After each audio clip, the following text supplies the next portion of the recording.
This episode was recorded before the SAG-AFTRA strike.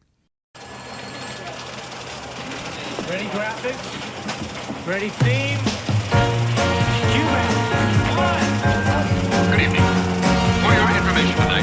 Hi, I'm Jesse Mullins. And I'm Lauren Milberger. And this is FYI, the Murphy Brown Podcast. They are messy people, and they do not think they are messy. Exactly. Oh, no. They think they're very put together. That's what this whole episode is about. Tony Rocket is messy, openly offensive. And that makes them all uncomfortable. And on today's episode, We'll be talking about Season 3, Episode 2, Brown and Blue. Hey everyone, happy Thursday. oh my God, it's a Thursday? Why are we here on a Thursday? We look different, we feel different. It's a whole new era for us for this 1 week. Yes, this 1 week. This is part 2 of us discussing the episode Brown and Blue with Tarik. We had so much fun in the first part that I think we knew while recording that episode that it was going to be 2 parts. So we're super glad that you're back to join us. We have more to say, more to laugh about, more to break down. And just a little business, brown and blue. Also, blue in the brown and blue has a double meaning.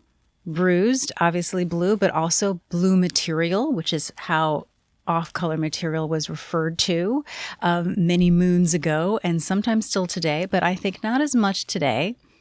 Some housekeeping. We didn't get a chance to mention that this episode aired September 24th, 1990, and it was written by Cy Duquesne and Denise Moss. Denise Moss has been a previous guest on the show, and we have actually talked about this episode with her briefly. So there'll be a link in the show notes for you to listen to that interview with her. We loved talking to Denise. Also want to point out that Michael Chiklis loved working on this episode particularly. We have a clip of him talking about it, which we'll put on the social media. But he specifically said and pointed out Candice Bergen for being sort of a great head of the show, so to speak, that the way that she treated him and the crew really was a great example to him and how he then conducted himself on set for the future when he was the lead of a show. And we are excited for you to join us again. So have fun. Enjoy. We find ourselves, after Murphy says she's fine. She's not a little girl. She's a big girl.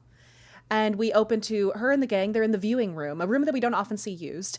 And they are saying varying versions of, oh God, did he just say that? Oh, how could he say it? Doesn't this guy have a mother? Well, we do find out he does, actually.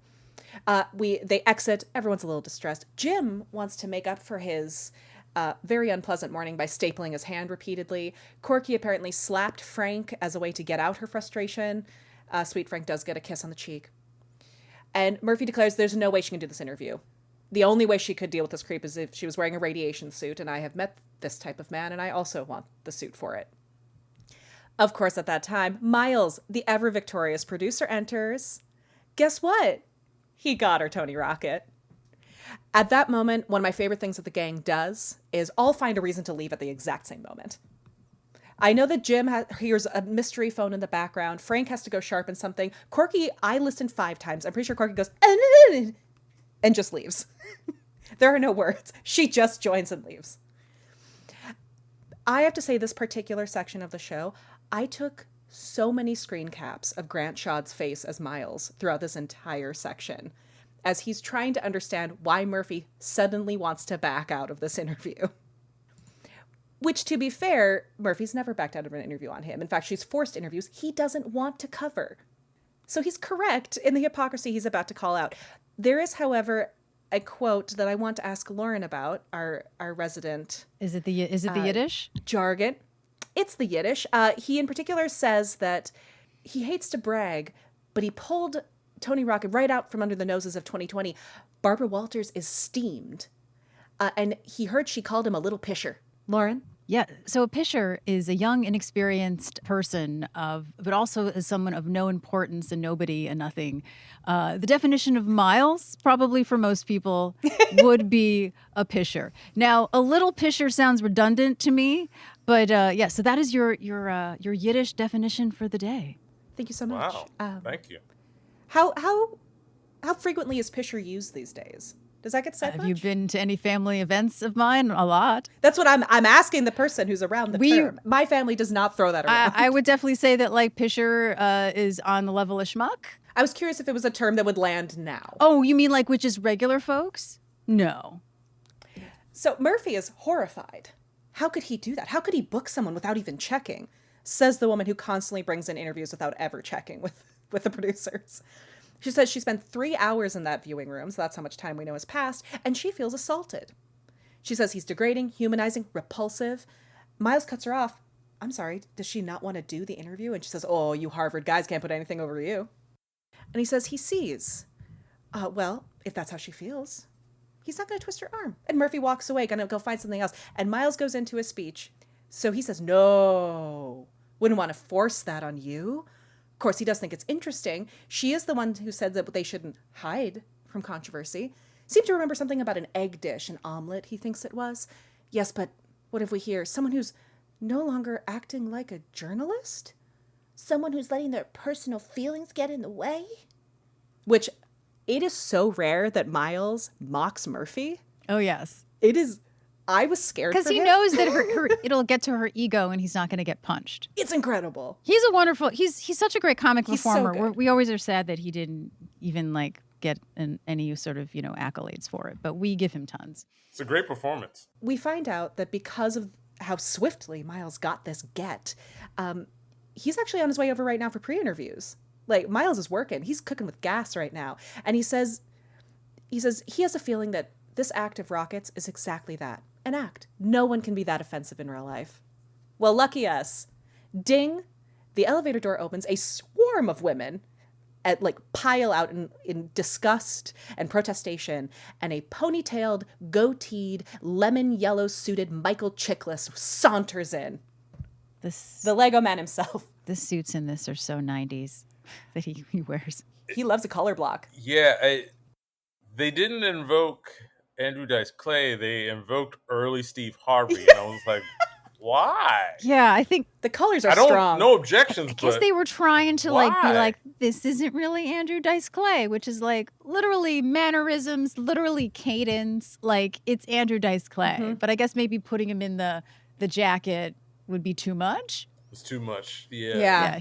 He looks like Leno or anyone in the 90s, who had a late night show. It's a very strong look. It's confident. Very strong look. Yeah. It's I really would like to speak to I'd love to know what the costume department, what that conversation was. Yeah. It's the blue one he has later. They're just all the same. They're the same suit in different colors. And then he's wearing, I will say though, the last suit he's wearing though is that crimson red. Which is are they going there? Are they really they made him the devil? Because it's he is the devil, and I was just I was definitely feeling that during that interview. I will say the blue one I find interesting when we get to Phil's because he and Murphy are both in all blue suits in different shades. Oh, good point. Yeah, and it's very interesting watching them opposite each other. It looks like a true showdown. So a quick coverage of Tony Rocket's appearance in this room. He yells after the women who are disgusted. Look, it's not like he didn't offer to pay them for it. And then he sees the place and he says, whoa, look at chicks everywhere. What is it, Affirmative Action Week? Then, oh, look, there's a woman nearby. So he walks over to her and says, yo, babe, why don't you make yourself useful? Black, 2 sugars, and walk slowly so I can enjoy it. She grimaces, I think throws a paperclip at him. His react is to pretend he's miffed. He's clearly not because he's getting exactly the response he wants. Saunters over to a man, says, women, the worst thing men ever did to ourselves was invent the self-cleaning oven. And then, no, there's no relief for us, for yet another woman exists in the space and is in the crosshairs. And this is when the Duchess arrives. She's just, as you said in your story, just trying to enter the room and cross it. And he says, hey, you Duchess, you'll love this one. You know why God invented breasts? So there'd be some place to hold the beer can. I don't even get that joke. I don't. Yeah, it's just it's like he just said it to make her pissed at him. I don't even. I don't get that one. Yeah, joke. I'm more offended because I'm it just. What do you? I think it's hard, right? How do you show a highly offensive comedian on primetime television at 9 o'clock on CBS in 1990? You can't. Although Michael Chiklis is giving it his all. He is. Oh, he's. But I will say, as someone, without getting too into my own physique, as a bustier person, I have been aware, especially in corsetry, of the shelf-like capabilities of that part of the anatomy, and the way that some men like to talk about them. See, I'm not the only one bringing expertise to the game. Yeah. She's worn a lot of corsets at the Ren Fair. Well, we've had characters on the show before, like the King of Trash TV, who like the whole thing is they love to watch people get pissed. And that's like Twitter, Yeah. right? Like some people just get off on being able to make people uncomfortable and upset. And I think he's quick enough. Yeah. No, I would say the huge impetus of this current conservative movement, far right movement we're living in is hey, I want to see how those snowflakes feel when I say this. Yeah. I want them to suffer, which is a Yeah. fascinating From the thing most to- sensitive yeah. people in the Yeah. world. It's a fascinating thing to investigate. Like, why do you want to hurt me? Like, Yeah. why? Yeah. And also, I think there's something about, even if you look at the way this woman is costumed, she is very classy and posh and put together. And that is just the lowest brow reference to a woman you could make. Yeah.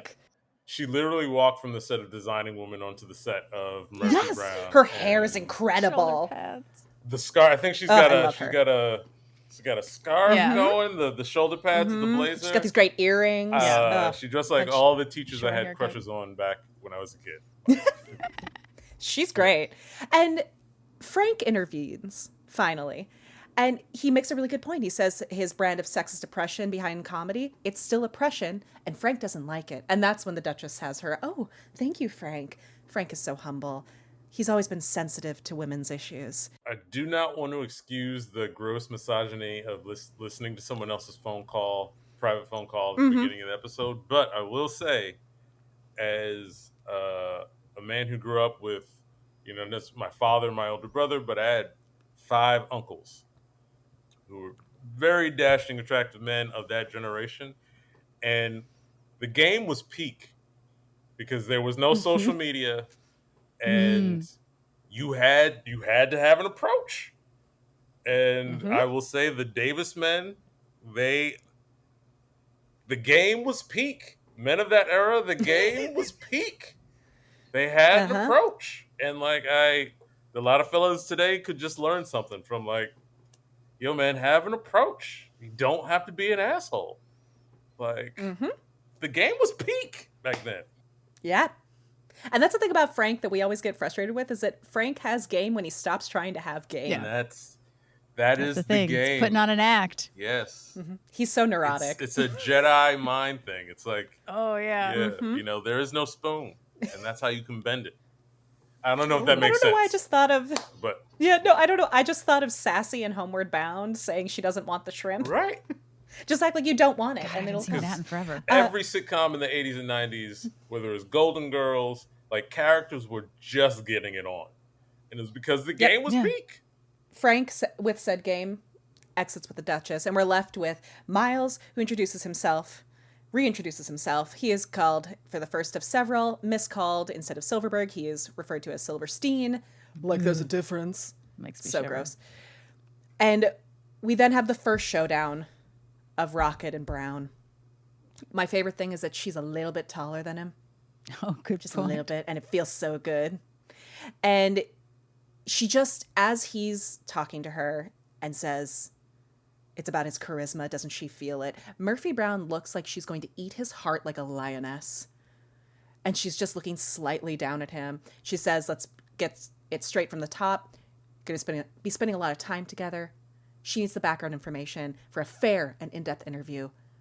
Let's go get started. And his response is, ow, hurt me. He walks away, and what does she call Miles? A little pisher. And then we move to Phil's. I think we're supposed to assume it's been 3 or 4 days later, which is always weird because it was definitely Thursday based on what we know the show is in the last scene. But okay, they've been spending, Rocket and Murphy have been spending several days together in this pre-interview. We hear protesters outside Phil's. They're not very happy with Murphy. And the gang is pretty much just kind of talking how upset they are. I believe Jim says that Rocket really steams his cookies. I figured you'd appreciate that. Yeah, he does. 'Cause you love Jim. I love Jim. Miles is very excited about, how much the network is promoting the show, because again, ratings, as we've spoken about. And then Tony and Murphy arrive. We hear the protesters. Murphy tries to reason with them, that she needs to, do this as a journalist, and she gets pelted with a tomato. And she does not look very happy. I should also mention She that, looks tired. Tony Rocket refers to the protesters as having big butts because, that's an easy joke. And so they're sitting down and they have pretty much like a back and forth where he is nothing but mocking. He's not giving anything real. She's trying to find out about his family, if he's ever had a serious relationship. And all he wants to do is make sexual jokes about G.I. Joe and Barbie, making Ken watch them have sex. So Jim comes over and just needs to let Rocket know what he finds funny. And we get some really interesting references. We get Ernie Kovacs. We get Bob Newhart, who we've talked about, Rowan and Martin. Oh, and this is not the Smothers Brothers. He mentions the Smothers Brothers before, which is interesting because, they were taken off the air because they wanted to actually also tell the truth for Sonny and Cher. I wish we had more time to talk about the Smothers Brothers because I learned a lot of that from my dad, but people should definitely look them up because they tried to tell the truth and they were taken off the air. They were, smothered? They were smothered. Oh, they were smothered. Very good. Yeah. And Steve Martin was an early writer on the Smothers Brothers, if people don't know. We love Steve Martin.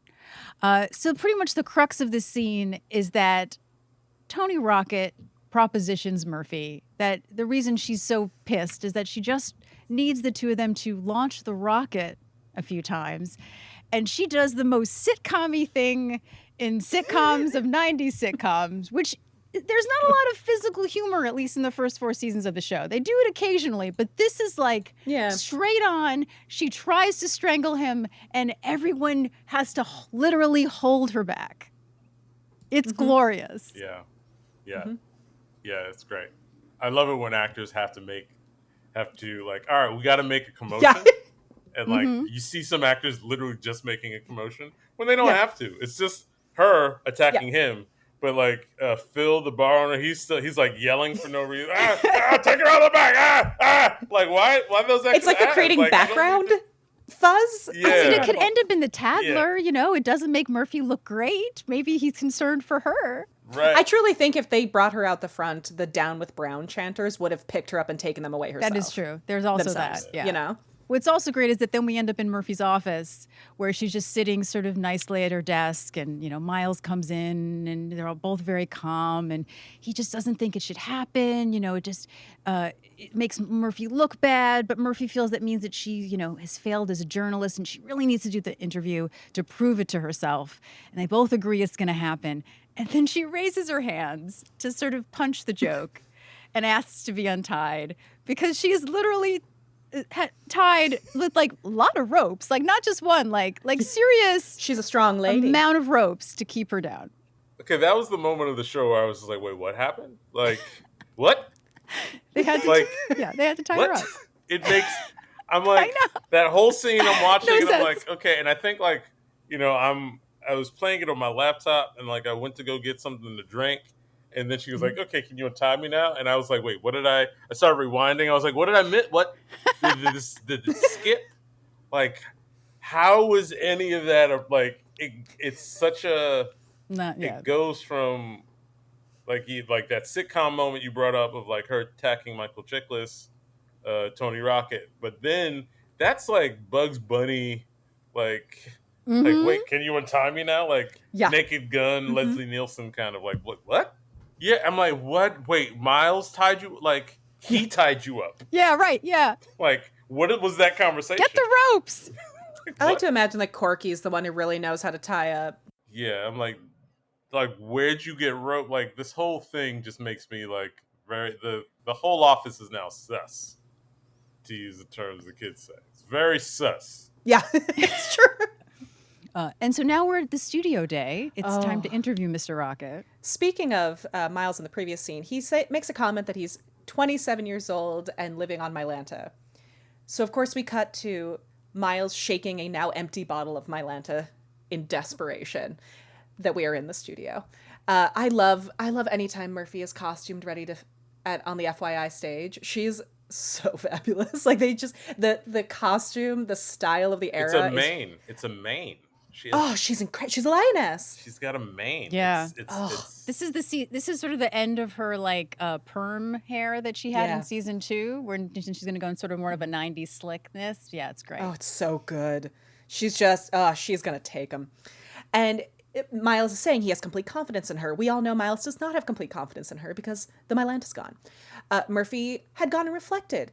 She doesn't have to do anything. It's easy. He just has to open his mouth. Speaking of his mouth, he's currently hitting on the makeup girl. At that moment, our King Carl shows up. He wants to defend her womanhood. Carl again, capital N, nice guy. Calls Rocket the devil himself, says no true man would treat a woman like this. Carl's always tries to find the pleasure spots in a woman's feet and massage them selflessly.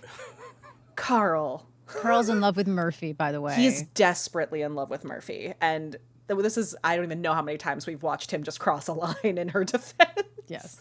This is him being actually a pretty good boy. Yeah. Sweet Carl. Considering what he said previously. We find out that if her womanhood is sullied in any way, he'll be out. In his family, he's known for his speed. Yeah. Yeah. That I thought about that line longer than I should have. I was like, 3 cheers for Carl, everybody. I was like, what does that mean? Like, did you play? Like, was he an athlete? Yeah. Like, how fast? Did you run Yeah. the 40? Like, I want to know the numbers. At that moment, Murphy says she's ready to go. Rocket, looking slightly fearful of Murphy, stands up, calls for Goldberg. He refers to her as Sheena, Queen of the Jungle over there. Says if she lays one finger on him, the network's turning into a parking lot. And Miles steps up for his spaghetti western moment and says that, well, actually, this network is, due to the possibility of the unpredictable language, they're airing it with a 5-second delay, and Miles will be personally manning the censor button. And we get this great showdown of these two just average height men saying, you think you're fast? Fast enough. Again, we've watched some camp in this episode already. The fact that there wasn't an ooh, ooh, ooh, I'm shocked. Right. There's no Fonz moment. It should have happened. But it's in our hearts. Yeah. Well, if you keep descripting that scene, I get upset. That the moment I actually got upset was the button to that moment. The shit. Yeah. Yeah. Because then go ahead. And Miles loses any kind of, As Miles does. Yeah, like any kind of like, oh, all right, Miles will stand it up. I'm like, all right, I like this. And then like, wah, wah, wah, like. Yeah. Yeah. Like, well, I will come say, to his credit, when he does actually need to use the button in broadcast, he's on it. He is? He is. But when challenged, Sweet Miles, he's grown so much in season 1, is actually able to step up to Rocket and say this thing. The follow through is really weakens his stance, in which Rocket says, so what if I say something like, shit? We watch Miles scramble, practically fall on the floor to get a foot behind himself. It's a beautiful stage moment where to cross a foot, he makes a full circle down stage and up. Because he's a brilliant physical comedian. And by the time he gets to the button, shifting trends in morality are interesting, don't you think? Miles, our ever confident and secure man, screams out, nobody panic. He was just testing me, people. I'll get it next time. I'm in control. No, you're not, baby. Sweet baby boy. The broadcast starts. We find out Frank has undercover to expose a car theft ring. Corky Sherwood Forrest, I'll never get sick of that joke, spends a week on the balance beam with Olga Corbett. Actually, sidebar, please go look up Olga Corbett. Fascinating human. But we find out that the first thing we're going to do is that Murphy Brown is going to interview a man known to be explosive. He's known that by both his fans and detractors alike. We cut over to Murphy, and I feel like this is the moment when I knew something was wrong with Rocket because he looks so peaceful. And she says that his critics contend that his comedy, particularly offensive to women and minorities, is obscene and goes well beyond what is protected by the First Amendment. And this is when we learn something about Rocket. This is when we learn how smart he actually is. Because he says the first thing he wants to do, if she doesn't mind, is he wants to say hello to his mom in the hospital. Hi, Mama. He hopes she's well, gets better soon, come home. He loves her. I just want to add in real quick, because I watching this and then finding something out after the fact about Andrew Dice Clay is that I think that this is a reference to the fact that when Clay was on SNL, which was a big thing because Nora Dunn refused to be on the show, Sinead O'Connor canceled. Mm-hmm. But what I didn't realize was it was the Mother's Day episode. And so a lot of people felt that because in his monologue he talks about that, and I didn't go to watch it because I have no interest in watching any of his stuff. No. I don't think I need to. That SNL was humanizing him, which of course we've heard that before, right? With Trump But also through that, I found out that when Dice was on Arsenio like hugged him and was fine to have him on. One of the musicians in the band, Star, I hope I say his name right, Parodi, refused to be on the same stage with him. Was like, no, this is wrong. We shouldn't do this. And then being on Arsenio, Andrew Dice Clay cried that people were being too hard on him. Yeah. It's so hard. Big Yeah. feelings. So I think this is a reference to that. Anyway, Yeah, go ahead. no, it's great. It was such a moment. Such a moment Andrew Dice Clay had. It's Yeah. wild. A lot of the New York Times coverage that I found was a lot of like, yeah, he sort of just like blew out. Like he's not really anything special. He's not funny. No. He's just sort of riding this sort of wave of offending people. I mean, it's a thing we keep repeating. A lot of these people kind of explode. It's not due to anything extraordinary. It's especially when it's offensive or the fallacy of male. I was going to say the fallacy of phallus, but the I mean, but along the same lines, that fallacy has whether it be Andrew Dice Clay, Elon Musk, Trump, like these strong man. It's that armor is never real. It's never real, and the bigger the blowout, I assure you, the smaller the man behind that armor. Take that the however you ego's want. so fragile. Good. Yeah, absolutely. So that's what's happening here with Rocket. He's suddenly very reasonable, soft-spoken even, so respectful. And he says that, he respects his critics, but the numbers speak for themselves. Obviously, the people attending his sold-out Astrodome performances don't think he's obscene. They think he's bringing laughter in some very troubled times. You see, this has not shown up at any point for Murphy. She is not prepared for this because it's reasonable. And she was not prepared for reasonable. We even heard her say, all he has to do is open his mouth. This actually needs work. Which is where, her journalist fails her. You can poke holes. She doesn't know how to poke the holes. No, she straight up just attacks the dude. Like She said, the best thing to do would have just let him continue on. Like, let him continue on.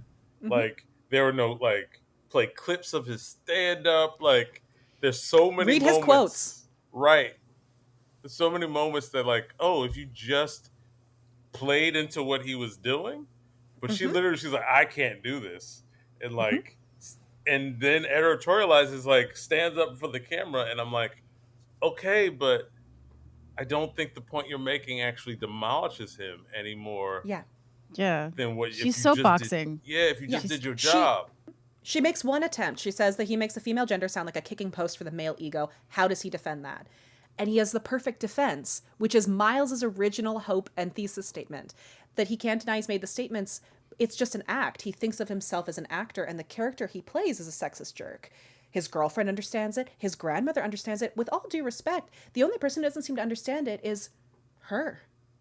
And that is what sets her off. Yeah, she commits the biggest journalist faux pas, in my opinion, which is what I see called the Chuck Todd syndrome. And it's just the follow-up. You just, the follow-up question. Always have the follow-up question. And she just is like, I'm throwing these cards out. I'm like, nah, hit him with the follow-up. Use me as an example. Great. All right. Why should I like you? If I don't get it, what is there to get? Yeah, Use explain me. it. I almost wonder if his targets weren't her, if she could be more objective. I think so. That she's bringing her emotions into it, which is something that, as the show goes on, Murphy has to deal with the fact that that is a problem. She's gone away with the alcohol and the cigarettes, but she still has an ego problem. She still has a anger problem. She still has a problem with herself and the way that she emotionally reacts to things. Well, and I think something that this challenges is the fact that Murphy came into this and very often comes into things incredibly righteous. She is the person who at some point will say something along the lines of we're the good ones. She came in fully righteous and now it's being turned back to her reasonably. Right. And she doesn't know how to hold her righteous stance opposite this person who's giving her something reasonable. Yeah. And what she does, which is if I was her friend, I'd be like, yes, girl, get him. But if I was somebody looking for the larger goal of this interview, you start seeing just warning, warning, because she says she knows what an act is, and this is the act, which immediately makes her look like the crazy one.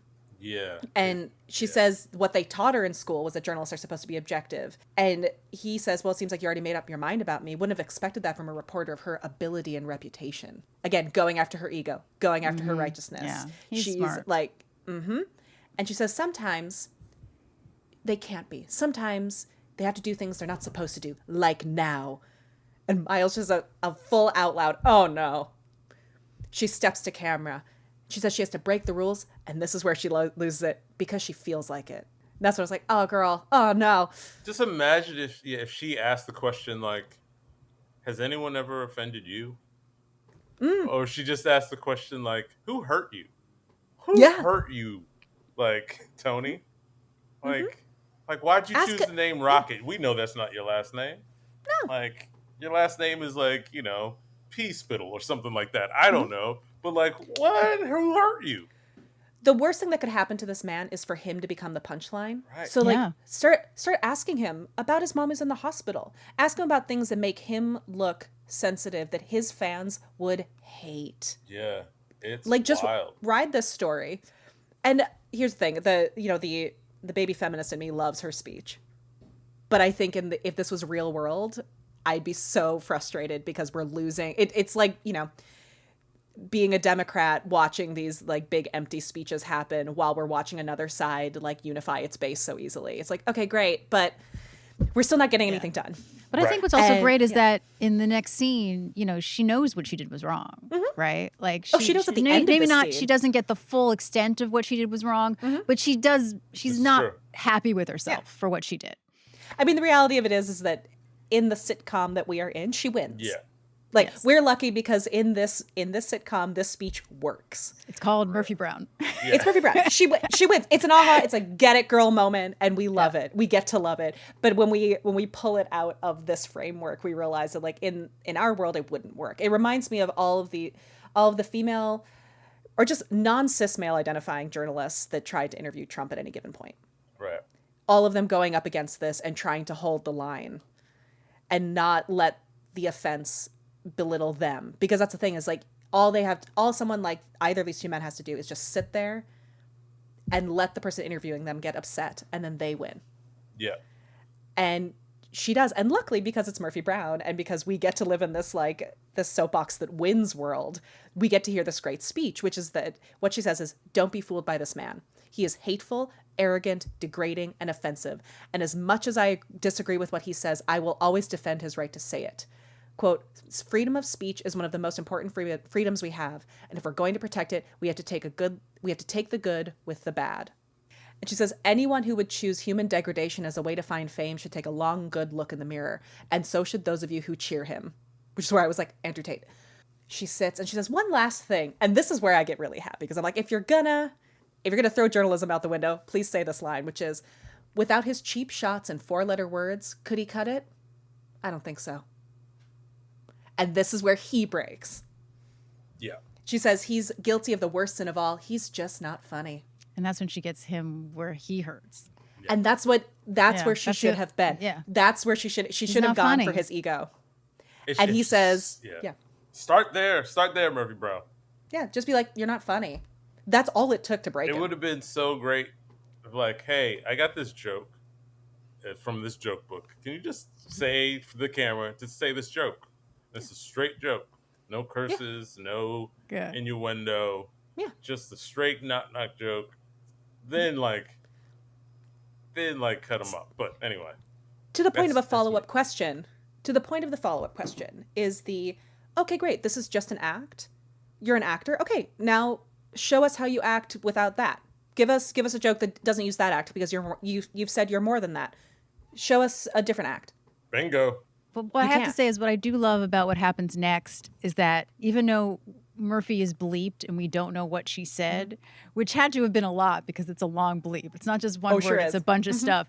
Is the look in Michael Chiklis's eyes where he just like is like totally shocked at like that someone like her would say something like that. Like if Barbara Walters just started like talking all of this, horrible stuff at you. And I appreciate that they let us know that whatever she said was really awful just based on his reaction.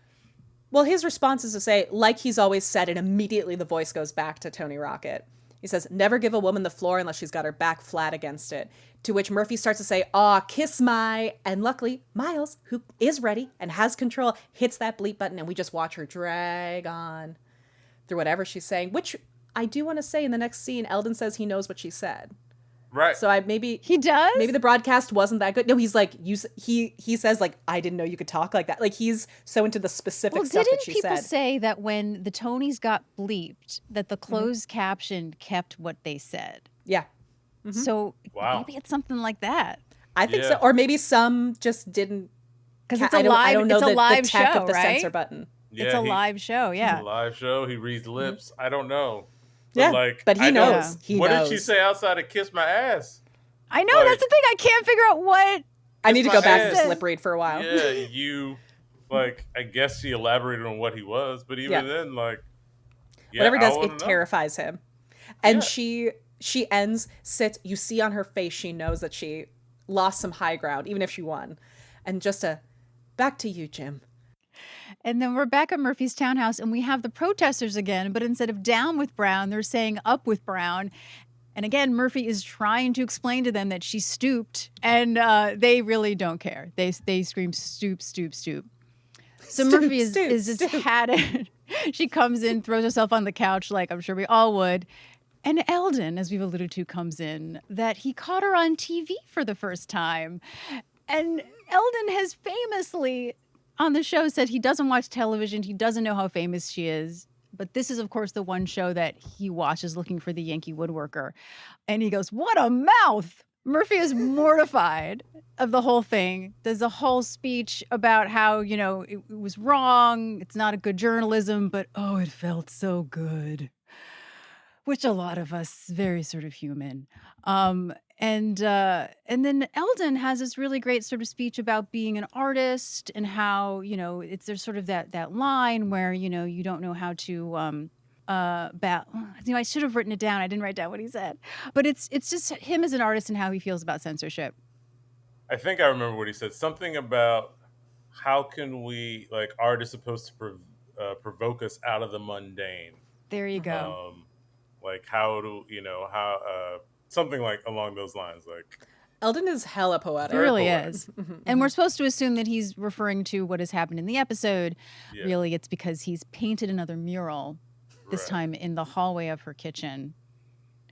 And it's not something that she will be happy with. I have a question. Again, you are the experts in Murphy Brown. I am a tourist. Does he live there? He doesn't. In her house? But he is there all the time. Always there. The original concept of Eldon for her was that he was repainting her kitchen and he was supposed to be gone by the time she got back from Betty Ford. Yeah. And he's never left and he just keeps painting murals. Because he's repainting the kitchen? I say in quotation marks. Well, it's always a different room. It's like she always finds a reason. He's done the living room. For him to do something. And then while he's doing the other stuff. They're in a relationship, right? Not sexually, but they are in a relationship. Absolutely. They are life mates of a form. You sure not sexually? I, as a child, I genuinely thought the show says that they wouldn't. I would say that they are life partners in every aspect but that, because they end up raising her child together. Yeah, I get the most codependent sibling vibe from them. Okay, all right, I can buy. I had my aunts who had their special friends. Right, and so, of varying genders. So, if I met Eldon, he's like, oh, he's a special friend. I know what that means when I was of a certain age. I've always gotten annoying younger brother with her. So, and I say this solely because Murphy Brown, and something I love about her being a woman in her 40s that we didn't see very often, is a very, she has a lot of prowess. And she doesn't lack for partners when she wants them. No, she doesn't. But my man is always there. He does propose to her in the finale. He does try. Which is only because the actor was like, I'll only come back if you let me do this. So even he was like, this is getting weird. It's weird. I'm like, Yeah. because I'm like, wait, what time of day is this? She's coming home. It's late at night. Like, this is. He's always there. They're codependent regardless. So either he's coming up with an excuse or she's coming up with an excuse. And then he's like either painting the bedroom or fixing a cabinet. He's also doing these elaborate political, social. He loves doing like the Industrial Revolution murals. Yeah. Like, yeah. On the ceiling. They at least smashed once. I'm not mad That's at what it. I'm getting at this. I'm like, They're at adults. least happened once and y'all friends like Seinfeld and Elaine. And things happen in and out of that relationship. I'm not mad at it. I think that there is It's a something Seinfeld great. and Elaine situation. That's what I get out of it. It's like, oh, y'all not? close, but like at one point y'all didn't know how close, and still don't. I think a lot of interesting conversations when it comes to male-female platonic relationships in this show that is allowed because of her scenario. And I'm always curious about what other people read between some of these relationships. Whatever happened, everyone in the Murphy Brown universe is messy.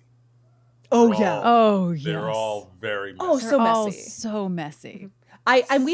We meet Murphy after she's treated for alcoholism. Yeah. So, like, we don't imagine even what she know- was like. We don't even know what she was up to prior. They are messy people, and they do not think they are messy. And Exactly. Oh, They think no. they're very put together. That's what this whole episode is about. It's like Tony Rocket is messy, openly offensive. And that makes them all uncomfortable. Yeah, because they are messy and they do not see their mess. So I have a question. Did either of you come up with what you think he painted? Because I have an idea. Okay, go ahead.